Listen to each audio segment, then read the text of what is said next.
بسم اللہ الرحمن الرحیم۔ السلام علیکم۔ مکتبہ غامدی کی ایک اور نشست میں خوش آمدید۔ سلسلہ گفتگو 23 اعتراضات کی سیریز میں جاری ہے اور آج اس سلسلے کی ہم قسط نمبر 154 شروع کرنے جا رہے ہیں۔ حدیث کیا ہے، یہ موضوع زیر بحث ہے۔ اس موضوع کی آج 20ویں نشست سے آغاز کرتے ہیں۔ غام صاحب بہت شکریہ آپ کے وقت کا۔ اعتراضات کا آغاز ہو چکا تھا، بنیادی اعتراض آپ کی خدمت میں پیش کیا تھا کہ کیا رسالت مآب صلی اللہ علیہ وسلم کی یہ منصبی ذمہ داری تھی، آپ پر لازم تھا کہ آپ دین کی شرح و وضاحت، توضیح و تشریح، تفہیم و تبیین کریں۔ غامدی صاحب کا موقف اس باب میں نفی میں تھا۔ قرآن مجید کی 2 آیتیں ہم نے کہا لوگ بالعموم پیش کرتے ہیں، ایک آیت زیر بحث ہے۔ غام صاحب دوسری آیت بھی آپ کی خدمت پر رکھتا ہوں اور کہا جاتا ہے کہ اس آیت میں رسالت مآب صلی اللہ علیہ وسلم کو پابند کر دیا گیا ہے کہ آپ نے دین کی توضیح اور تشریح کرنی ہے۔ سورہ نحل کی آیت ہے، اس کے الفاظ ہیں وَأَنزَلْنَا إِلَيْكَ الذِّكْرَ لِتُبَيِّنَ لِلنَّاسِ مَا نُزِّلَ إِلَيْهِمْ وَلَعَلَّهُمْ يَتَفَكَّرُونَ، اور اب یہ ذکر تم پر نازل کیا گیا ہے تاکہ تم لوگوں کے سامنے اس تعلیم کی تشریح و توضیح کرتے جاؤ جو ان کے لیے اتاری گئی ہے اور تاکہ لوگ خود بھی غور و فکر کریں۔ ہم سب قرآن مجید کا یہ مقام اتنی وضاحت کے ساتھ رسالت مآب صلی اللہ علیہ وسلم کی منصبی ذمہ داری بیان کر رہا ہے کہ آپ کو بھیجا ہی اس لیے گیا ہے، کتاب اتاری اس لیے گئی ہے کہ آپ اس کی توضیح اور تشریح کر دیں۔ اتنی واضح بات کے بعد کیا رہ جاتا ہے؟ اس سے پہلے ہم جس آیت پر گفتگو کر چکے ہیں وہی معاملہ یہاں بھی ہے۔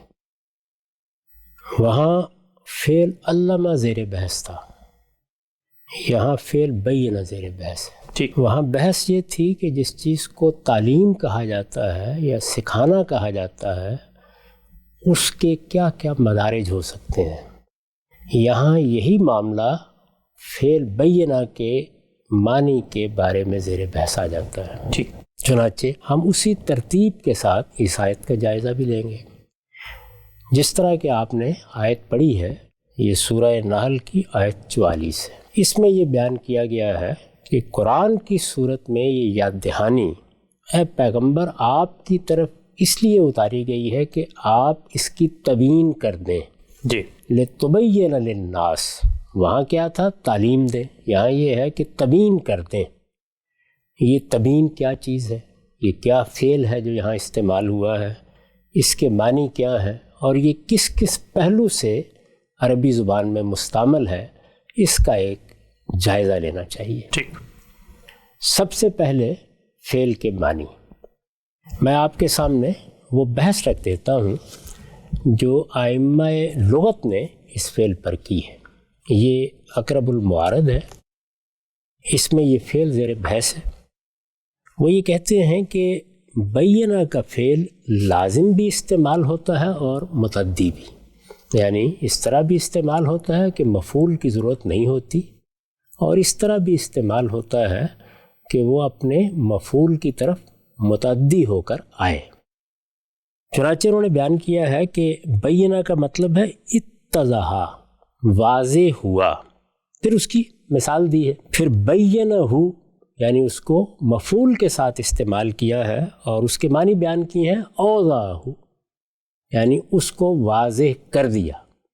یہاں یہ بات بھی معلوم رہنی چاہیے کہ یہ فعل یہاں تو تفعیل سے زیر بحث ہے جس میں مصدر تبیین ہوتا ہے، بینہ یبین تبیین۔ یہی فعل ثلاثی مجرد میں بانہ یبین ہے، وہاں اس کے مصادر میں بیان بھی ہے، تبیان بھی ہے اور تبیان بھی، دونوں طرح سے بولا جاتا ہے۔ اسی طرح ابانش ہے یعنی افعال سے بھی استعمال ہوتا ہے۔ دلچسپ بات یہ ہے کہ یہ ان تمام ابواب میں ایک ہی معنی میں استعمال ہو رہا ہے، اور وہ کیا ہے؟ واضح ہونا اور واضح کرنا۔ ہماری اردو میں بھی ہم واضح کرنا کا فعل استعمال کرتے ہیں۔ غور کر کے دیکھیے تو واضح کرنے کے فعل میں بھی وہ سارے پہلو مضمر ہو جاتے ہیں جن کو ہم یہاں سمجھنے کی کوشش کریں گے۔ میرا ایک موقف ہے، میں ایک رائے رکھتا ہوں، میں اس رائے کو بیان کر دیتا ہوں۔ اس موقع پر بھی ہم واضح کرنے کے الفاظ اختیار کر لیتے ہیں۔ ٹھیک، مجھ سے پوچھا جا رہا تھا کہ تم کراچی جاؤ گے یا نہیں جاؤ گے، میں نے اپنا موقف واضح کر دیا ہے کہ میرا جانے کا ارادہ نہیں ہے۔ اب یہاں ایک سوال کیا جا رہا تھا، اس کے جواب میں نے اپنا موقف بیان کیا ہے۔ اللہ تعالیٰ نے جو ہدایت انسانوں کو دینی تھی وہ ان پر واضح کر دی، گویا بیان کر دی، ان تک پہنچا دی۔ ان کو سمجھا دی، متعارف کروا دی۔ یہ جو متعارف کرانا ہے، سمجھانا ہے، بیان کرنا ہے اور ہر لحاظ سے پہنچا دینا ہے، اس کے لیے یہ فعل استعمال ہوتا ہے۔ ٹھیک۔ اللہ تعالیٰ نے قرآن مجید میں اپنا مدعا واضح کر دیا ہے، اللہ تعالیٰ نے قرآن مجید میں توحید کی وضاحت کر دی ہے، اللہ تعالیٰ نے قرآن مجید میں آخرت کے احوال واضح کر دیے ہیں۔ چنانچہ دیکھیے خود قرآن مجید اپنے بارے میں یہ کہتا ہے کہ ھذا بیان للناس، یہ لوگوں کے لیے اللہ تعالیٰ کی طرف سے ہدایت کا بیان ہے۔ یعنی اللہ تعالیٰ نے جو ہدایت انسانوں کو دینا چاہی وہ اس کتاب میں بیان کر دی ہے، اس کتاب میں واضح کر دی ہے، اس کتاب میں پہنچا دی ہے۔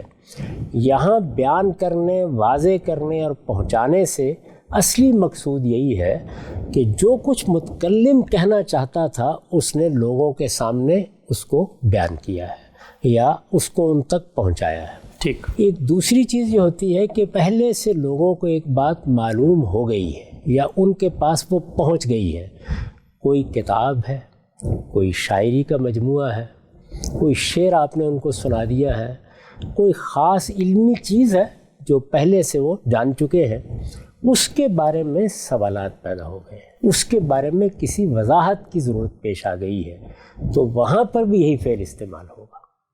یعنی ہم یہ کہیں گے کہ میں یہ چاہتا ہوں کہ غالب کے اس شعر کی وضاحت کی جائے، تو یہاں غالب کا شعر پہلے سے موجود ہے، اس سے میرا مخاطب واقف ہے، وہ اشکال محسوس کر رہا ہے یا سمجھنے میں دقت محسوس کر رہا ہے، تو میں اس شعر کی وضاحت کرتا ہوں۔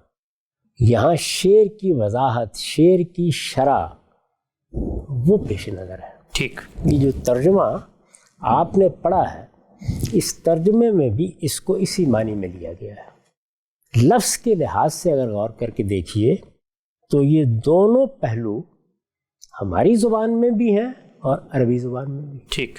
یعنی عربی زبان میں بھی جب فعل بینہ استعمال کیا جاتا ہے یا اس کے دوسرے بعض ابواب استعمال ہوتے ہیں تو واضح کرنے کے معنی میں ہو یا واضح ہونے کے معنی میں ہو، یہ دونوں پہلو ہو سکتے ہیں، دونوں کا امکان ہوتا ہے۔ یہ پھر آگے جملہ، اس کی تعلیف یا پھر سیاق و سباق طے کرے گا کہ یہاں کیا پہلو متکلم کے پیش نظر ہے، اس نے کس چیز کو پیش نظر رکھتے ہوئے یہ فعل استعمال کیا ہے۔ ٹھیک۔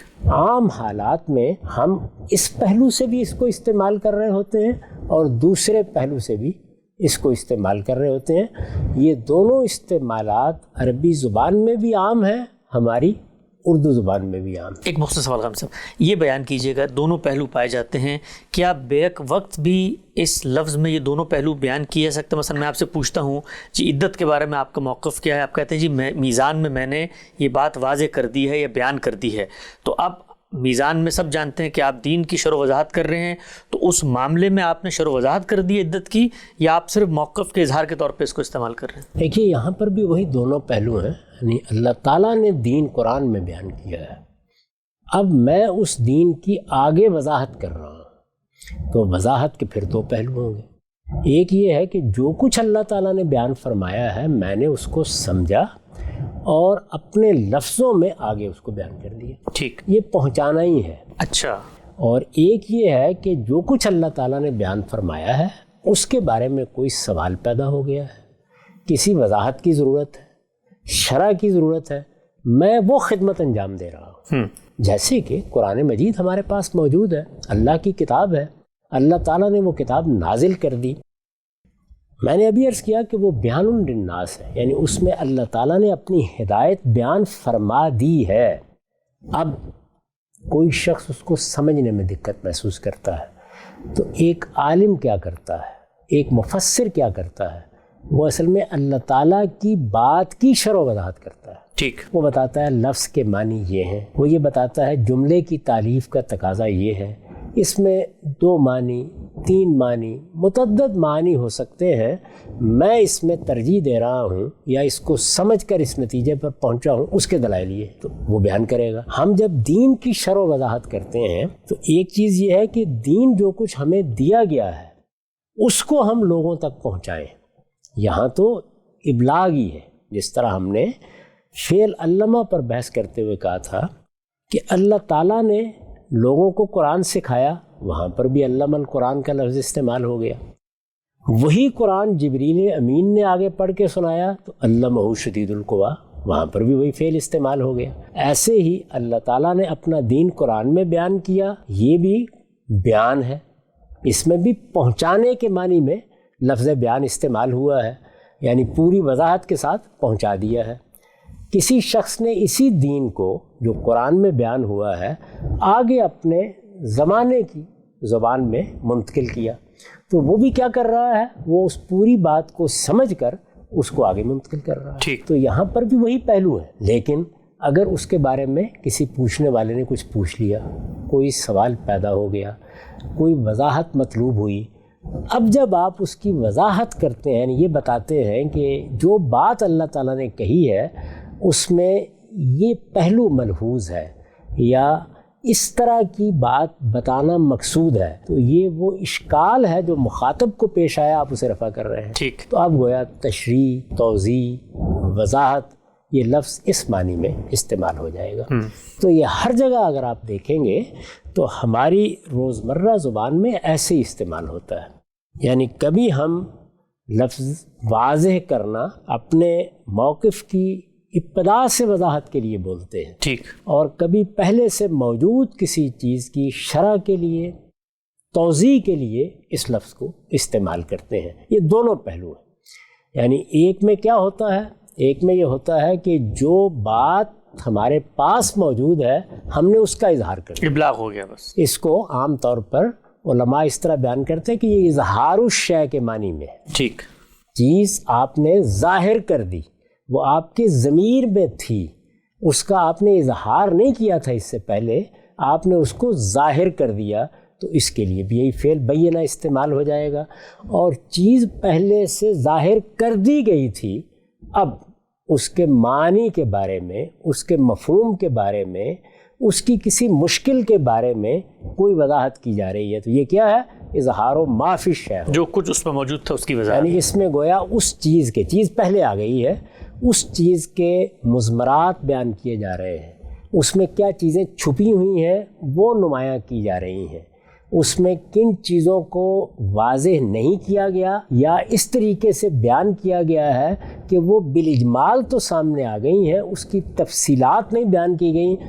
جب اس کی تفصیلات بیان کی جاتی ہیں تو یہ گویا جو کچھ اس چیز کے اندر موجود ہے اس کا اظہار ہے، نہ کہ خود اس چیز کا اظہار ہے. تو اس چیز کا اظہار کرنے کے لیے بھی لفظ استعمال ہوتا ہے، اور جو اس کے مضمرات ہیں، اس کے اندر جو چیزیں چھپی ہوئی ہیں، ان کے اظہار کے لیے بھی بینہ یبین استعمال ہو جاتا ہے. واضح کرنے کے بارے میں نے وضاحت کی کہ وہ بالکل اسی طرح استعمال ہوتا ہے. جب تشریح کی یا توضیح کی کے الفاظ آتے ہیں تو گویا ہم یہ کہتے ہیں کہ شعر موجود ہے، آیت موجود ہے، حدیث موجود ہے، کوئی بیان موجود ہے، کوئی شخص اس کی تشریح کر کے سمجھا رہا ہے. اور جب ہم یہ کہتے ہیں کہ فلاں آدمی نے قرآن کی آیت لوگوں پر واضح کر دی ہے، تو مطلب یہ بھی ہو سکتا ہے کہ اس نے اس آیت کو لوگوں کے سامنے کسی خاص موضوع سے متعلق پڑھا، اور اس طرح اللہ تعالیٰ نے جو بات بیان فرمائی تھی وہ لوگوں تک پہنچا دی. تو پہنچا دینے کے معنی میں یا ابلاغ کے معنی میں بھی یہ استعمال ہوتا ہے، اور اسی طریقے سے کسی پہلے سے موجود چیز کی شرح و وضاحت کے لیے بھی استعمال ہوتا ہے. قرآن مجید میں یہ بالکل اسی طرح دونوں مفاہیم میں استعمال ہوا ہے. دونوں پہلوؤں سے استعمال ہوا ہے. دونوں کی دو مثالیں لے لیجئے. قرآن میں یہ متعدد مقامات پر آیا ہے اور بہت سی مثالیں پیش کی جا سکتی ہیں. سب سے پہلے میں آپ کے سامنے سورہ آل عمران کی آیت 187 پیش کروں گا. ارشاد فرمایا ہے وَإِذْ أَخَذَ اللَّهُ مِيثَاقَ الَّذِينَ أُوتُوا الْكِتَابَ لَتُبَيِّنُنَّهُ لِلنَّاسِ وَلَا تَكْتُمُونَهُ. میں نے عرض کیا کہ یہ آیت 187 ہے، اس کا ترجمہ ہے، اور ان لوگوں کو جنہیں کتاب دی گئی ان کا وہ عہد بھی یاد دلاؤ جو اللہ نے ان سے لیا تھا. اہل کتاب کے بارے میں کہا ہے. اور ان لوگوں کو جنہیں کتاب دی گئی ان کا وہ عہد بھی یاد دلاؤ جو اللہ نے ان سے لیا تھا. وہ کیا عہد تھا کہ تم لوگوں کے سامنے اس کتاب کو لازماً بیان کرو گے. دیکھیے یہاں فعل استعمال ہوا ہے بینا، وہی فعل استعمال ہوا ہے، لیکن یہ نہ شرح کے معنی میں ہے نہ وضاحت کے معنی میں ہے، بلکہ لازماً بیان کرو گے. چنانچہ آگے اس کی وضاحت میں کہا ہے اور اسے ہرگز نہ چھپاؤ گے. اچھا، یعنی یہ جو کچھ تمہیں دیا گیا ہے، کتاب اللہ کی کتاب ہے، یہ اللہ کا پیغام ہے، یہ تمہارے پاس اللہ کی امانت ہے. تم اسے چھپاؤ گے نہیں بلکہ اس کو لوگوں کے سامنے ظاہر کر دو گے. تو چیز کو لوگوں کے سامنے ظاہر کر دینا، لوگوں تک اس کو پہنچا دینا، یہاں یہ لفظ اس معنی میں استعمال ہوا ہے. اور دیکھ لیجئے کہ اس میں بالکل وہی فعل ہے لَتُبَيِّنُنَّهُ لِلنَّاسِ، یعنی لوگوں کے لیے اس کو لازماً بیان کر دو گے، کتمان نہیں کرو گے، چھپاؤ گے نہیں. یہاں وضاحت یا شرح کرنا جس معنی میں ہم شرح بولتے ہیں وہ متکلم کے پیش نظر ہی نہیں. ٹھیک ہو گیا. اس کے بالکل برخلاف یہی لفظ سورہ بقرہ میں بار بار استعمال ہوا ہے. یہ سورہ بقرہ کی آیت 68 سے شروع ہوا. اس میں یہ آپ جانتے ہیں کہ ایک مشہور واقعہ ہے وہ قرآن نے بیان کیا ہے، جس میں بنی اسرائیل کو گائے ذبح کرنے کی ہدایت کی گئی تھی. بنی اسرائیل نے بجائے اس کے کہ وہ گائے ذبح کرتے تھے، ظاہر ہے کہ اللہ تعالیٰ نے قربانی کی گائے ذبح کرنے کے لیے کہا. قربانی کی گائے کے انتخاب میں بھی بہت سی چیزیں ملحوظ ہوتی ہیں، لیکن اس میں کوئی شرائط نہیں تھے. کوئی متوسط درجے کی گائے وہ ذبح کر دیتے تو اللہ کے حکم کا منشا پورا ہو جاتا. انہوں نے ایسا نہیں کیا بلکہ بار بار وضاحت طلب کی. قرآن مجید نے آیت کے آخر میں یہ بتایا ہے کہ وضاحت اس لیے نہیں طلب کی کہ بات واضح نہیں تھی، اس لیے طلب کی کہ وہ اس حکم پر عمل کرنا نہیں چاہتے تھے. اچھا، لیکن متکلم کون ہے؟ بنی اسرائیل. وہ اس حکم کو غیر واضح قرار دے کر وضاحت طلب کر رہے ہیں. اچھا، تو یہاں کیا پیش نظر ہے کہ جو حکم دیا گیا ہے وہ پہنچ گیا ہے. اب حکم پہنچ گیا ہے، ہم پر وہ واضح نہیں ہو، اس کی توضیح و تشریح کر، اس کی شرح کر دیں، وضاحت کر دیں، اس کے بارے میں کچھ سوالات پیدا ہو رہے ہیں، ان کا جواب تفصیل کر دیں، تو وہ یہی فعل استعمال کرتے ہیں. اچھا، تو یہاں دیکھیے بالکل واضح طریقے پر یہ اس معنی میں استعمال ہو گیا جس میں آپ نے اس کا ترجمہ پڑھا ہے. آیتیں ہیں وَإِذْ قَالَ مُوسَىٰ لِقَوْمِهِ إِنَّ اللَّهَ يَأْمُرُكُمْ أَن تَذْبَحُوا بَقَرَةً قَالُوا أَتَتَّخِذُنَا هُزُوًا قَالَ أَعُوذُ بِاللَّهِ أَنْ أَكُونَ مِنَ الْجَاهِلِينَ قَالُوا ادْعُ لَنَا رَبَّكَ يُبَيِّن لَنَا مَا هِيَ قَالَ إِنَّهُ يَقُولُ إِنَّهَا بَقَرَةٌ لَا فَارِضٌ وَلَا بِكْرٌ عَوَانٌ بَيْنَ ذَلِكَ فَافْعَلُوا مَا تُؤْمَرُونَ قَالُوا ادْعُ لَنَا رَبَّكَ يُبَيِّن لَنَا مَا لَوْنُهَا قَالَ إِنَّهُ يَقُولُ إِنَّهَا بَقَرَةٌ صَفْرَاءُ فَاقِعٌ لَوْنُهَا تَسُرُّ النَّاظِرِينَ قَالُوا ادْعُ لَنَا رَبَّكَ يُبَيِّن لَنَا مَا هِيَ إِنَّ الْبَقَرَةَ تَشَابَهَ عَلَيْنَا وَإِنَّا إِن شَاءَ اللَّهُ لَمُهْتَدُونَ قَالَ إِنَّهُ يَقُولُ إِنَّهَا بَقَرَةٌ لَا ذَلُولٌ تُثِيرُ الْأَرْضَ وَلَا تَسْقِي الْحَرْثَ مُسَلَّمَةٌ لَا شِيَةَ فِيهَا قَالُوا الْآنَ جِئْتَ بِالْحَقِّ فَذَبَحُوهَا وَمَا كَادُوا يَفْعَلُونَ. ٹھیک، اس میں دیکھیے یہ کس طرح سے اس فعل کو استعمال کرتے ہیں. ترجمہ ہے یاد کرو جب موسیٰ نے اپنی قوم سے کہا اللہ تمہیں حکم دیتا ہے کہ خون پر قسمیں کھانے کے لیے تم ایک گائے ذبح کرو، یعنی ایک گائے کی قربانی کرو تاکہ اس موقع پر تم اس کے خون پر قسمیں کھاؤ. وہ کہنے لگے کیا تم ہم سے مذاق کرتے ہو؟ اس نے کہا میں اللہ کی پناہ مانگتا ہوں کہ اس طرح کا جاہل بن جاؤں. انہوں نے کہا اچھا اپنے رب کو ہمارے لیے پکارو کہ وہ ہمیں بتائے. اب یہاں یہ بتائے کس کا ترجمہ ہے؟ اسی فعل کا. اچھا، یعنی یبین لنا، وہ ہمارے لیے واضح کرے، تفصیل کرے، ہمیں بتائے کہ گائے کیسی ہونی چاہیے. یعنی گویا انہوں نے اس حکم کو جو اللہ تعالیٰ نے دیا تھا مجمل قرار دے دیا کہ یہ واضح نہیں ہے، اس کا اطلاق کس گائے پر ہونا چاہیے اس میں ہمیں شبہ پیش آ رہا ہے، تو ہمیں یہ بتایا جائے کہ کیسی گائے ہونی چاہیے. اس نے کہا وہ فرماتا ہے کہ گائے نہ بوڑھی ہو نہ بچیا، ان کے بیچ کی میانہ ہو. اب جاؤ اور وہ کرو جس کا تمہیں حکم دیا جا رہا ہے. بولے اپنے رب کو ہمارے لیے پکارو کہ وہ ہم پر یہ بھی واضح کرے کہ اس کا رنگ کیسا ہو. واضح کرے. یہ دیکھیے یہاں واضح کرے، یہ وضاحت کرے، تشریح کرے، یا ہمارے ابہام کو دور کرے، ہم جو مشکل محسوس کر رہے ہیں اس سے ہمیں نکالے، اس معنی میں ہے. وہ ہم پر یہ بھی واضح کرے کہ اس کا رنگ کیسا ہو. اس نے کہا وہ فرماتا ہے کہ وہ گائے سنہری ہو، شوخ رنگ، ایسی کہ دیکھنے والوں کو خوش آ جائے. بولے ایک مرتبہ اور اپنے رب کو ہمارے لیے پکارو کہ ہم کو اچھی طرح وضاحت کے ساتھ بتائے کہ وہ کیسی ہو. ہمیں گایوں میں کچھ شبہ پڑ رہا ہے، وضاحت کے ساتھ بتائے. یعنی ابھی بھی بات واضح نہیں، مزید شرح کی ضرورت ہے، مزید وضاحت کی ضرورت ہے. وہ کیسی ہو، ہمیں گایوں میں کچھ شبہ پڑ رہا ہے، اور اللہ نے چاہا تو اب ہم ضرور اس کا پتہ پا لیں گے. اس نے کہا وہ فرماتا ہے کہ وہ گائے محنت والی نہ ہو کہ زمین جوتتی اور فصلوں کو پانی دیتی ہو. وہ ایک ہی رنگ کی ہو، اس میں کسی دوسرے رنگ کی آمیزش نہ ہو. بولے اب تم واضح بات لائے ہو. اس طرح انہوں نے اس کو ذبح کیا، اور لگتا نہ تھا کہ وہ یہ کریں گے. یعنی وہ کیا کہہ رہے ہیں؟ وہ یہ کہہ رہے ہیں کہ بات واضح نہیں ہے. یعنی بات تو سامنے آ گئی ہے، چیز کا اظہار تو ہو گیا ہے، حکم اللہ تعالیٰ نے بیان تو کر دیا ہے کہ انتذبحوا بقرہ، ایک گائے ذبح کرو، لیکن یہ واضح نہیں ہے. تو اب تم ایک واضح بات لے آئے ہو. تو بار بار انہوں نے جو چیز ان کے خیال میں واضح نہیں تھی اس کو واضح کرانے کے لیے یہی فعل استعمال کیا.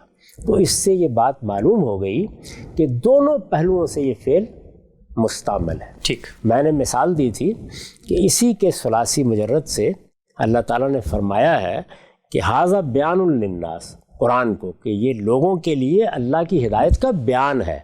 تو یہاں ظاہر ہے وضاحت کرنا، شرح کرنا یہ مقصود نہیں ہے.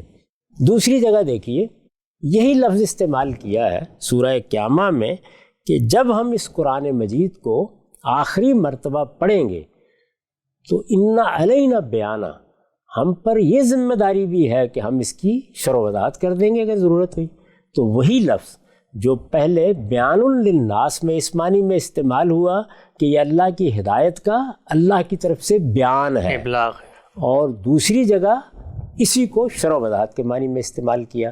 تو میں یہ عرض کر چکا ہوں کہ جب ہم لغت کی مراجعت کرتے ہیں تو یہ معلوم ہو جاتا ہے کہ یہ ثلاثی مجرد میں، یہ افعال میں، اور اسی طرح استفیل میں بھی ایک ہی معنی میں استعمال ہوتا ہے. اور جب اس کا مفعول ہو جس طرح کہ اس آیت میں ہے تو یہ واضح کرنے کے معنی میں ہے. اور واضح کرنے کے دو پہلو ہیں، ابتداءً واضح کرنا یا پہلے سے موجود کسی چیز کی شرح کرنا، اس کے بارے میں کوئی ابہام ہے تو اسے دور کرنا، اس کے مضمرات کو کھول دینا، اس میں اگر کوئی چیز لوگوں کے لیے مشکل کا باعث بن رہی ہے تو اس مشکل کو حل کر دینا. تو گویا خلاصہ کیا ہوا کہ جہاں تک اس لفظ کا تعلق ہے علامہ کی طرح یہ بھی دونوں پہلوؤں سے استعمال ہو جاتا ہے. جب یہ دونوں پہلوؤں سے استعمال ہو جاتا ہے تو اس کا مطلب یہ ہے کہ مجرد لفظ کی بنیاد پر ہم کسی فیصلے تک نہیں پہنچ سکتے.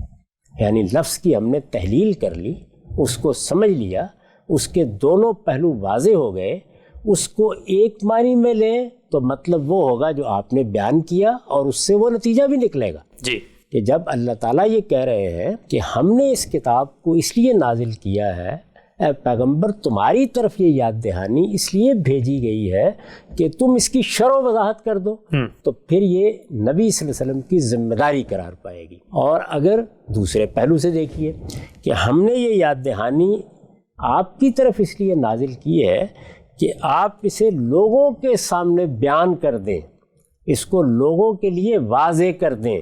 تو پھر کیا مطلب ہوگا؟ مطلب یہ ہوگا کہ اس کو لوگوں تک پہنچانا ہے. تو ایک صورت میں محض ابلاغ مقصود ہوگا اور ذمہ داری بھی وہی بنے گی. دوسری صورت میں ابلاغ ہو چکا ہے، کتاب آ چکی ہے، اب اس کی وضاحت کی ذمہ داری یا شرح کی ذمہ داری بیان ہو رہی ہے. تو ظاہر ہے کہ اگر وہ ذمہ داری ہے تو پھر استدلال بھی بالکل درست ہو جائے گا. تو لفظ کے حد تک دونوں چیزیں یکساں، ٹھیک، یعنی لفظ میں کوئی ترجیح موجود نہیں ہے. اب یہ استعمال ہے جس کو دیکھنا پڑے گا کہ وہ کس پہلو سے کوئی ترجیح دے رہا ہے، یعنی کیا وہ ترجیح استعمال کے نتیجے میں جملے کی تالیف سے پیدا ہو گئی ہے، کیا وہ سیاق و سباق میں جا کر متعین ہوتی ہے. اس کو اب ہمیں دیکھنا ہے. لفظ کی حد تک اس کا جو کچھ مطالعہ ہو سکتا تھا وہ اس کا خلاصہ میں نے آپ کے سامنے رکھ دیا. آپ سے ایک چھوٹا سا توضیحی سوال، یہ جو دو آپ نے مفاہیم بتائے، یعنی پہلے کے اندر مطلع کر دینا، باخبر کر دینا، متعارف کروا دینا، ابلاغ کر دینا، اظہار کر دینا، پہنچا دینا، اور دوسرے میں توضیح ہے، تشریح ہے، شرح ہے، وضاحت ہے، اشکال رفع کرنا ہے، ابہام کو دور کرنا ہے، تردد کا خاتمہ کرنا ہے، یہ دونوں جو مفاہیم ہیں کیا یہ باہم متضاد ہیں؟ یعنی ایک لفظ کے تحت ایک موقع پر کیا ان دونوں کو جمع نہیں کیا جا سکتا کہ میں کسی موقع پر یہ بھی بیان کرنا چاہ رہا ہوں کہ جی میں نے بات کی، وضاحت کر دی، اطلاع دے دی، اور وہ اطلاع اصل میں میری توضیح، تشریح، تفہیم، تبیین پر مبنی ہے؟ کیا لازماً ہمیں کسی ایک ہی معنی میں اس کو چوز کرنا ہوگا؟ دونوں معنی بیک وقت نہیں آ سکتے؟ اس کا تعلق تو استعمالات سے ہے. دیکھیے بات یہ ہے کہ جب آپ استعمال کریں گے تو دیکھ لیجئے جتنے استعمالات بھی ہوں گے وہ اپنے سیاق و سباق کے لحاظ سے کسی پہلو کو متعین کرتے ہیں. یعنی ایک پہلو کو متعین کریں. ظاہر ہے ہر حال میں ایک پہلو کو متعین کریں گے. یا میں اس معنی میں یہ لفظ استعمال کر رہا ہوں کہ یہ چیز میں لوگوں کے سامنے بیان کرنا چاہتا ہوں، ٹھیک، اور یا اس پہلو سے استعمال کر رہا ہوگا کہ یہ چیز تو لوگوں تک پہنچ گئی ہے، میں اس کی وضاحت کرنا چاہتا ہوں. تو اس کو آپ اکٹھا کیسے کریں گے؟ یعنی یہ تو کلام کا مدعا بتائے گا کہ کس معنی میں بولا جا رہا ہے. یعنی میرے کہنے سے یا آپ کے کہنے سے معنی نہ جمع ہوتے ہیں نہ ان کی تفریق ہوتی ہے. ٹھیک، اس کے استعمال ہی کو دیکھنا پڑتا ہے. تو استعمال ہوگا جب تو اس وقت یہ واضح ہو جائے گا کہ یہاں متکلم کا منشا کیا ہے. وہ بات کو بیان کرنے کے معنی میں استعمال کر رہا ہے، وہ بات پہلے سے موجود ہے اس کی شرح و وضاحت کے معنی میں استعمال کر رہا ہے. یہ بات کہ وہ اس طرح اس کو استعمال کرے کہ پہنچانا بھی مقصود ہے اور شرح و وضاحت بھی کرنا مقصود ہے، اس کے لیے کوئی استعمال موجود نہیں. اچھا، یعنی وہ استعمالات تو زبان پیدا کرے گی تو اس کے بعد وجود میں آئیں گے. ٹھیک، وہ استعمالات آپ کی زبان میں بھی موجود نہیں ہیں. میں بھی جب یہ لفظ بولوں گا تو میں لازمی طور پر اس کو یا اس ترجیح میں بولوں گا یا اس ترجیح میں بولوں گا. ٹھیک، کوئی چیز اگر دوسری اس میں شامل ہوگی تو ضمناً شامل ہوگی. ٹھیک، یعنی جب میں نے مثال کے طور پر یہ بتایا کہ میں اپنا موقف واضح کر چکا ہوں تو میرے اس واضح کرنے میں کوئی ایسی چیز بھی شامل ہو سکتی ہے جس کا مطلب یہ ہو کہ میں نے اس کے بعض پہلوؤں کی شرح بھی کر دی. ٹھیک، یہ ہو سکتا ہے، لیکن یہ ہے کہ جو لفظ میں بول رہا ہوں وہ اصل میں ابتدا میں اپنے موقف کی وضاحت کے معنی میں بول رہا ہوں، نہ کہ شرح کرنے کے معنی میں بول رہا ہوں. یہی وجہ سے جو میں نے ترجمہ پیش کیا انہوں نے بھی پھر ایک ہی نقطے کی ترجیح قائم کی کہ اس تعلیم کی توضیح و تشریح کر دو. یہ کوئی بھی نہیں کر سکتا کہ ان دونوں کو اکٹھا کر دے. ٹھیک، یعنی اس طرح کا کوئی مفہوم بنا دے، اس طرح کی معجون نہیں بنائی جا سکتی. ٹھیک، کیونکہ لفظ کے استعمال کے جو قاعدے ضابطے طے ہیں انہی میں وہ استعمال ہوتا ہے. اگر فرض کر لیجئے کہ کسی لفظ میں دو مفاہیم مشترک ہو جائے تو جب آپ ایک کو ترجیح دے دیتے ہیں بس پھر وہ مراد ہوتا ہے، دوسرا اگر زیر بحث آئے گا تو ضمناً زیر بحث آئے گا. تو اگر میں نے اپنا موقف بیان کیا ہے اور اس میں ضمناً کسی چیز کی شرح بھی کر دی ہے تو یہ ضمناً زیر بحث آئے گی، یہ اصل میں متکلم کا مقصود نہیں ہوتی. تو دیکھنا یہ پڑتا ہے کہ متکلم کے پیش نظر یہاں کیا ہے. ابلاغ ہے، پہنچانا ہے، بات کو واضح کرنا ہے، یا اس بات کی شرح کرنا ہے. اس کے اندر کوئی ابہام پیدا ہو گیا اسے دور کرنا ہے، کوئی سوال پیدا ہو گیا اس کا جواب دینا ہے. اصلاً متکلم کیا کر رہا ہے اس سے معنی طے ہوتے ہیں. کوئی چیز ضمناً اس میں آ رہی ہے تو وہ اصلاً مقصود نہیں ہوتی، نہ اس کی بنیاد پر کوئی استدلال قائم کیا جاتا. ایسا نقطہ نظر واضح ہوا، اور یہاں جب میں نے کہا نقطہ نظر واضح ہوا تو یہ اسی مفہوم میں تھا کہ غامدی صاحب نے اپنے نقطہ نظر کی شرح و وضاحت کر دی. لفظ دو مفاہیم میں دو پہلوؤں سے استعمال ہوتا ہے. اس آیت میں کون سا پہلو ہے، فیصلہ کیسے ہوگا، کیا مدارج ہیں جن سے گزر کے فیصلے تک ہم پہنچیں گے. گفتگو کو آگے بڑھائیں گے، وقت آپ ختم ہوتا ہے، دوبارہ حاضر خدمت ہوں گے. اب تک آپ کا بہت شکریہ.